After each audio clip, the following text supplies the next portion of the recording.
Last night I returned from a 3-day meeting in San Jose, Costa Rica, with the presidents of the 5 Central American republics and Panama. This was a most useful meeting. For the first time, a president of the United States journeyed to Central America and conferred with all of the leaders of this vital area, which in terms of history, geography, common interest, and common goals is as closely allied with the United States as any area in the world. We agreed to continue our efforts under the Alliance for Progress to build and strengthen the machinery for economic cooperation with and among the nations of Central America and Panama, including the creation of a unified economic community in Central America. And we also agreed on the necessity for measures to halt the flow of agents, money, arms, and propaganda from Cuba to Central America. Every nation present was determined that we would both protect ourselves against immediate danger and go forward with the great work of constructing dynamic, progressive societies immune to the false promises of communism. This is the 4th Latin American country which I have visited. Here, as in all the others, we found a spontaneous outpouring of friendship and affection for the United States. And here, as in all the others, we saw impressive evidence of the work now being made and done under the Alliance for Progress. Each trip makes it clear that Latin Americans, by an overwhelming majority, are ready to work, to sacrifice, to fight if necessary, to maintain their own freedom, and to build societies which serve the welfare of all their people. They lack only the full measure of resources necessary to build a hemisphere where all can be secure and free. They know that they bear the fundamental responsibility for their own welfare and progress. But the receptions we have received in Costa Rica, in Mexico, in Venezuela, and in Colombia demonstrate that they also know that we in the United States today have a deep concern for their problems, a common dedication to their aspirations, and a faithful commitment to help them in their efforts. For all these reasons, I return from San Jose with increased confidence that we will continue to live in a hemisphere of independent, firm, and faithful friends. The Soviets honored their commitment on withdrawing troops from Cuba, and where do we go from here? We estimate that they have withdrawn approximately 3,000 troops in these past weeks. We are waiting to see whether more will be withdrawn, as we would hope they would be. The month of March is not finished yet. We should have a clearer idea as to what the total number should be in the coming days. Mr. President, could we speak for a moment about your travel plans? One, on your forthcoming trip to Italy and Germany, do you plan to visit Berlin? And second, do you intend to make a trip to South America later in the year? I would hope that when I go to Germany that I would go to Berlin. I have no plans for any trip to Latin America this year, though we have a agreement to visit Brazil. That trip has been postponed, and no final date has yet been set. Mr. President, the TFX contract is causing a lot of controversy on Capitol Hill. Senator Simonton told the Senate today that the investigation was affecting military morale and ought to be wound up quickly. How do you feel about it? Well, I see nothing wrong with the Congress looking at these matters. My judgment is that the decision reached by Secretary McNamara was the right one, the sound one, and any fair and objective hearing will bring that out. Mr. McNamara chose the plane he chose because he felt it most efficient, because he thought it would do the job, and because he thought it would save the government hundreds of millions of dollars. Everything that I have read about the TFX and seen about it confirms my impression that Mr. McNamara was right. We have a very good, effective Secretary of Defense with a great deal of courage, who's willing to make hard decisions, and who doesn't mind when they are made that a good many people don't like it. this contract involves a large amount of money, and naturally some people would prefer to go another place than the place which the Secretary chose. I think the Secretary did the right thing. I think the investigation will bring that out. I have no objection to anyone looking at the contract as long as they feel that a useful function is served. Do you think the hearing that has been held has been fair and objective? I would think that I'm confident that we all know a lot more about the TFX than we did before, and that's a good thing.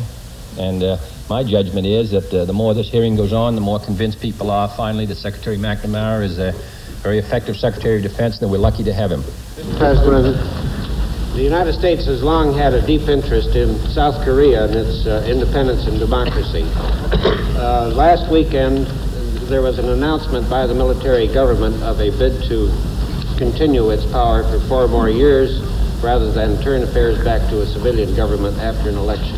Would you give us your views on that? Well, as you know, the situation has been changing in South Korea very greatly in the last few days, and it's in some position of flux. So I don't think that it would be possible to make any final statement today. We are continuing to maintain very close contact with what's going on there. We're anxious for stability in the area. We regard South Korea, of course, as an important interest to the security of Asia, and therefore we are continuing to follow very closely the present discussions about the return of democratic government in South Korea. But as the situation is still not hardened, I don't think that anything I would say on it would be helpful, at least this week. President, is there anything to the reports that Postmaster General Day will be replaced before the next year's election campaign? No. Mr. President, there were some reports in San Jose that the Central American presidents wanted to take stronger action or decide upon stronger measures against Cuba than you were. I wonder if you could clarify whether that was the case. No proposal came in any of the meetings that I had with the presidents.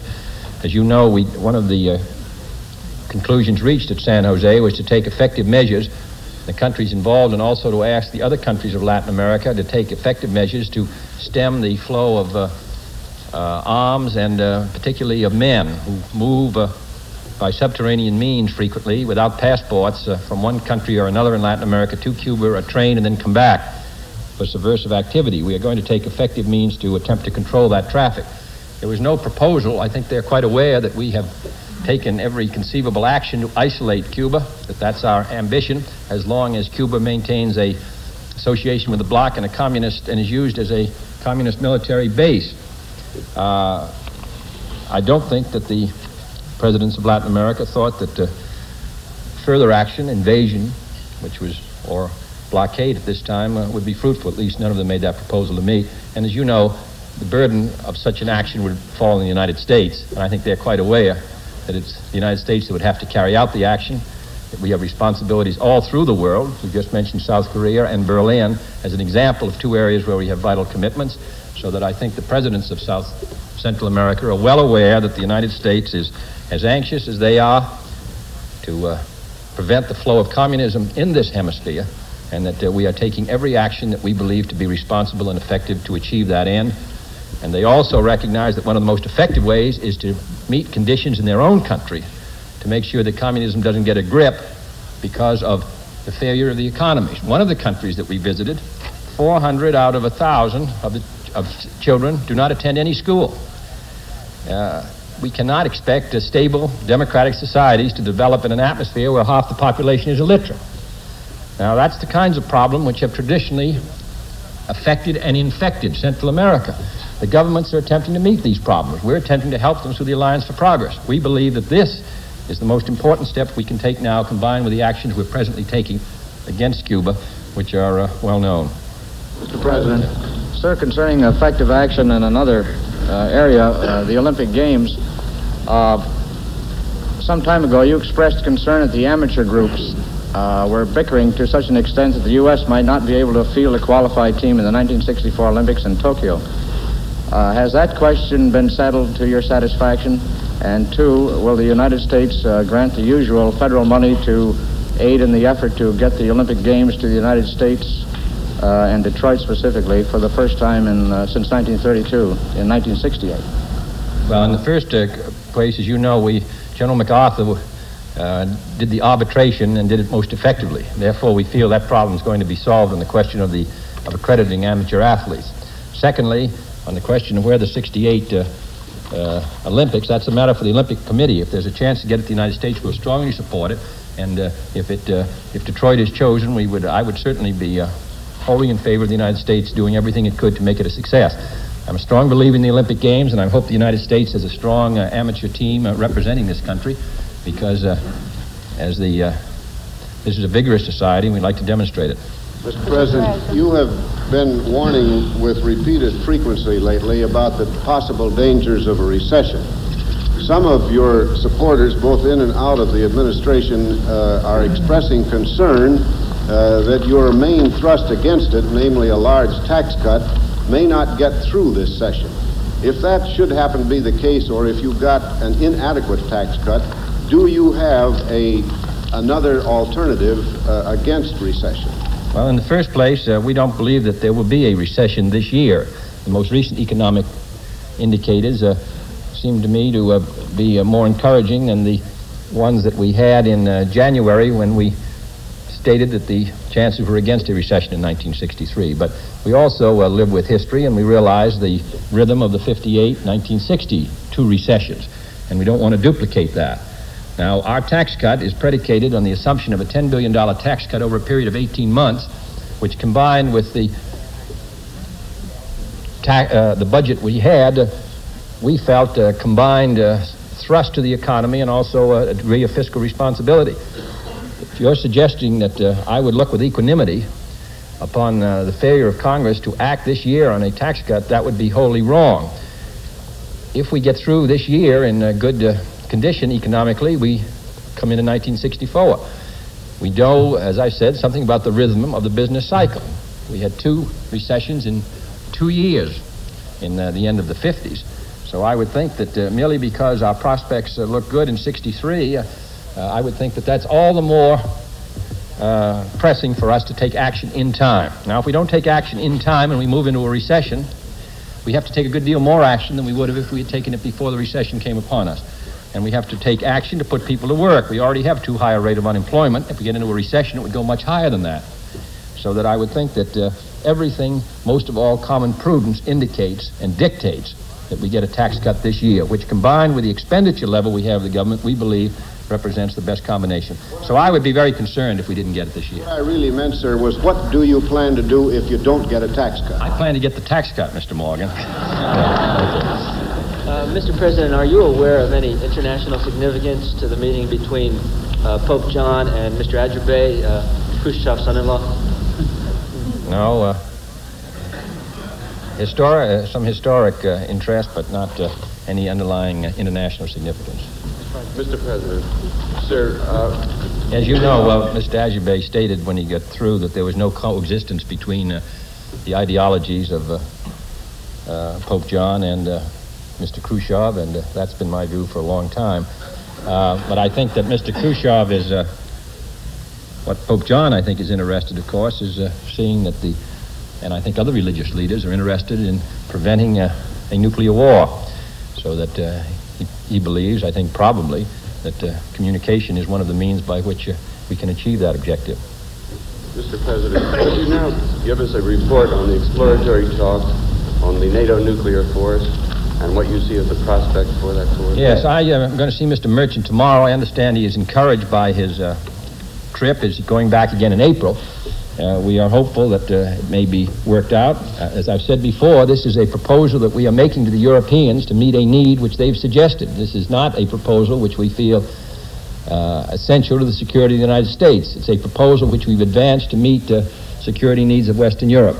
So Mr. Merchant will travel again to the NATO countries that he did not visit now. We ought to know by May whether we're going to be able to make some progress.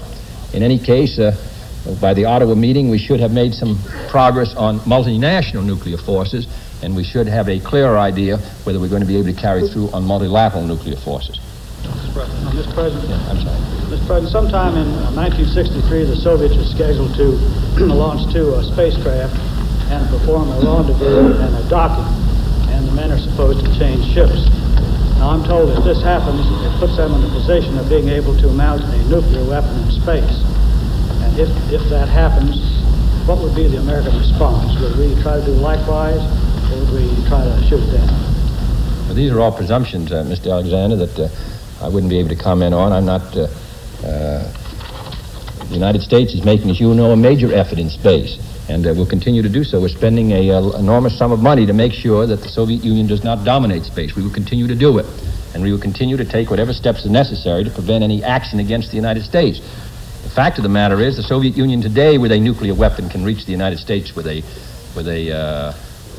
missile, so that I would have to know in more precise detail than you've described the exact nature of our threat before I suggested what our counteraction would be. Yes. Radio Moscow said today that the Cuban exiles who say they shot up a Russian ship in an army camp on Monday, that these men were hirelings of the United States and that they were carrying out secret American orders. What do you have to say to this? Well, as you know, our best information is that they did not come from the United States. We've already indicated that we do not feel these kind of raids serve a useful purpose. It seems to me in some ways they strengthen the Russian position in Cuba and the communist control of Cuba and justify repressive measures within Cuba which might otherwise not be regarded as essential. So that we have not supported this, and these men do not have a connection with the United States government.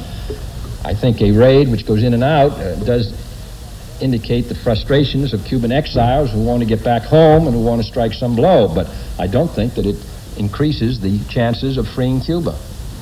Yeah. I believe the British Commonwealth U.S. military survey team is back from India, has made its report to you, and I wondered what your views are now, sir, regarding India's military needs now that the spring is upon the country and the snows have melted, and presumably the Chinese menace can be looked at more realistically. We haven't completed the report or our consultation with the British as a result of the report. President, the trade of our Western European allies, the four principal ones, reportedly has quadrupled in the last 8 years, trade with the Soviet Union. Is this alarming to the administration, and if so, are any effective measures being taken to curtail it? Well, we've attempted in NATO to maintain the COCOM list, which is a list of those materials which, if shipped from the free world to the communist world, would help them strategically and would help them in an event of any war. There's pressure always to dilute this list. A good many of these countries depend upon trade, and they want to trade with the Soviet Union. We've kept our trade, as you know, to a minimum, particularly because the Soviet Union does not show a great desire to trade in consumer items, but instead wants heavy industrial items, which could be important strategically. We strongly believe in supporting the COCOM list, and we will continue to do so. There are pressures against it, but so far there has been general observance by NATO. Mr. Silverman? I'm sorry, Mr. Silverman. Mr. President, as you know, the Cleveland and New York newspapers have been out of operation for almost 4 months now.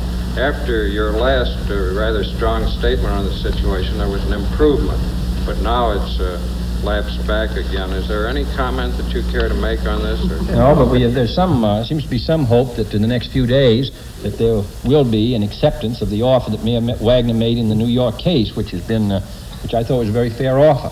I understand that the head of the printers is attempting to use his influence as well as the influence of others in attempting to have the printers accept it. That also leaves the Cleveland strike, which has gone on for a longer time than the New York strike. I'd hope we could get that one adjusted too, because that city also needs its papers. I'm hopeful that if New York moves in the next few days, that Cleveland will also. Mr. President, the House Un-American Activities Committee has been trying since last October to get some information from the Justice Department and the State Department about traveling United States citizens who are going in and out of Cuba by way of Mexico. They don't seem to be able to get any information on this, but some of these citizens come back and advertise lectures on the advantages of Castro's Cuba. I'm wondering how we can expect other countries to restrict this type of travel, as you say we plan to do in Nicaragua, I believe. If we no, in Costa Rica. I'm wondering how we can expect other countries to stem this travel if we don't try to stem it by enforcing the McCarran-Walter Act. Well, I think that the Justice Department would be delighted to give any information. We have taken action, as you know, against some people who have gone to Cuba without a permit or without permission of the United States government. There's been some criticism, as a matter of fact, of an action we took against a newspaper man. So we would attempt to, and I'd be delighted. I would ask if it has not already done so, and I'd be surprised if it hasn't done so. I'd be very surprised if the Justice Department has not made available all the information that the Congressional Committee requested, but if they have not done so, I'll be sure and instruct them to do so. Mr. President, yes. At the Costa Rica meeting, the Declaration of Central America carries a rather intriguing phrase. It is that Cuba will soon join the family of free nations.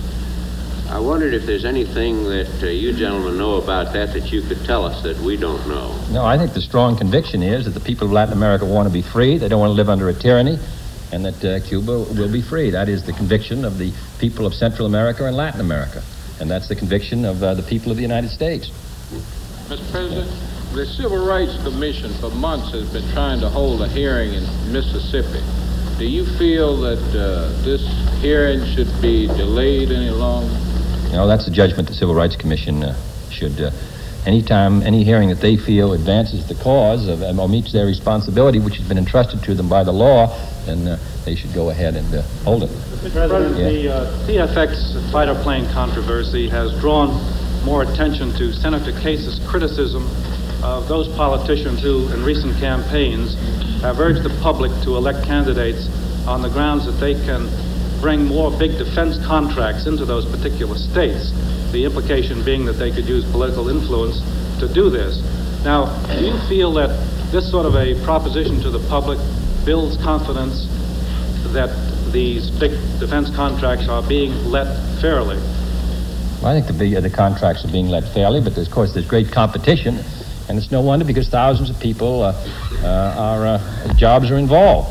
And the fact of the matter is defense contracts have been concentrated in 2 or 3 states, really, and space contracts because those states have had the historical experience and also because they have a concentrated engineering and educational infrastructure which make them put them in a successful position. For example, a good percentage of the contracts traditionally in space have gone to the state of California and in defense because the great defense plants, for all the reasons really since the end of World War II.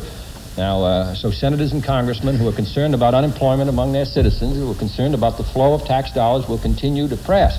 But the fact of the matter is that we have a Secretary of Defense who's making very honest judgments in these matters. And I know from personal experience that some senators and congressmen who have recently visited Secretary McNamara asking to prevent plans from being turned down, who happen to be members of my own party, and indeed even more closely related, have been rejected by the Secretary of Defense. Follow that up. Senator Case has proposed that a watchdog committee be created to look into these... To watch the congressmen and senators? Well, that'd be fine if they feel that they Mr. President? Yes, Mr. Gronsky? Mr. President, after all the years of failure in attempting to reach a nuclear test ban agreement at Geneva, and in view of the current stalemate at the Geneva conference, do you still really have any hope of arriving at a nuclear test ban agreement? Well, my hopes are somewhat dimmed, but nevertheless, I still hope. The fact of the matter is that the Soviet Union did accept in September a position which it had denied over the past 2 years or so of inspection. Now, what we are disagreeing about are the number of inspections, but at least the principle of inspection is accepted.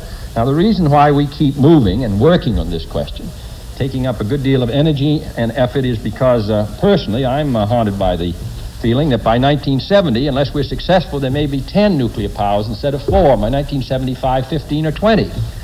With all of the history of war, and the human race's history, unfortunately, has been a good deal more war than peace, with nuclear weapons distributed all through the world and available, and the strong reluctance of any people who accept defeat, I see the possibility in the 1970s of the President of the United States having to face a world in which 15 or 20 or 25 nations may have these weapons.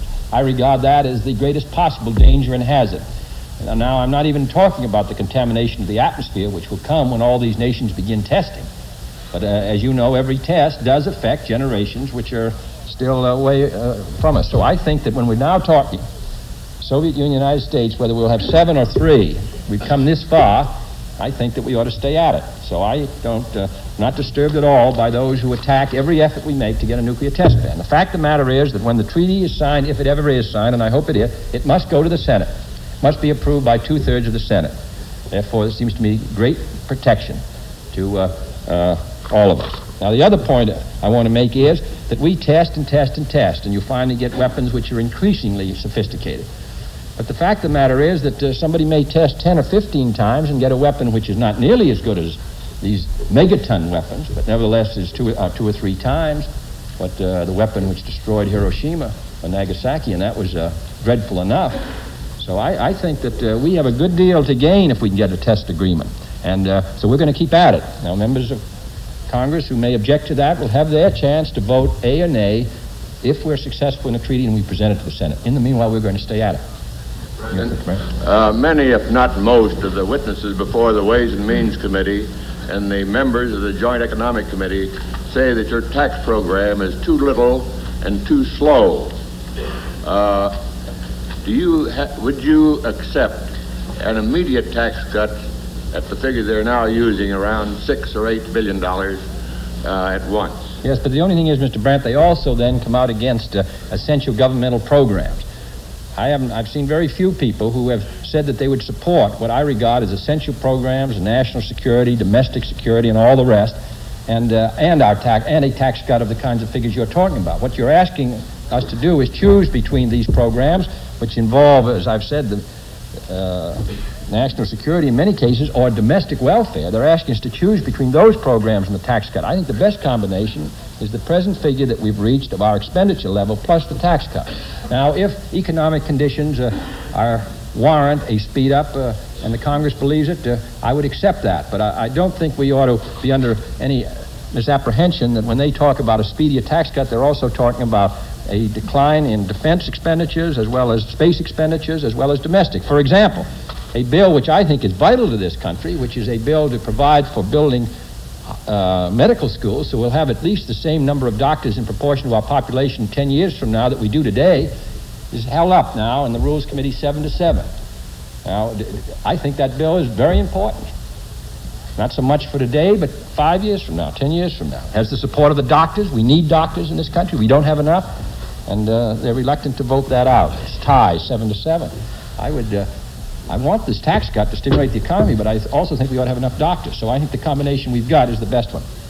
Mr. President, there have been some published suggestions that you have amended the Monroe Doctrine in your statements made at Costa Rica. Would you care to comment? No, I haven't heard that suggested. It isn't so. We didn't amend the Monroe Doctrine to Costa Rica. Mr. President. At Costa Rica, you agreed to support a number of projects for regional development. Correct. But no figures, dollar figures, were mentioned in connection with any of them. Would you care to explain why we did not agree to? Yes, because these countries are putting together an integrated economic plan, and they are then going to present it under the procedures of the Alliance for Progress at Punta del Este to the 9 wise men, so-called, who will then approve the plan. When the plan is approved, it will then be submitted to us, and we will, if it meets the conditions of self-help, reform, economic growth, and the rest, we'll support it.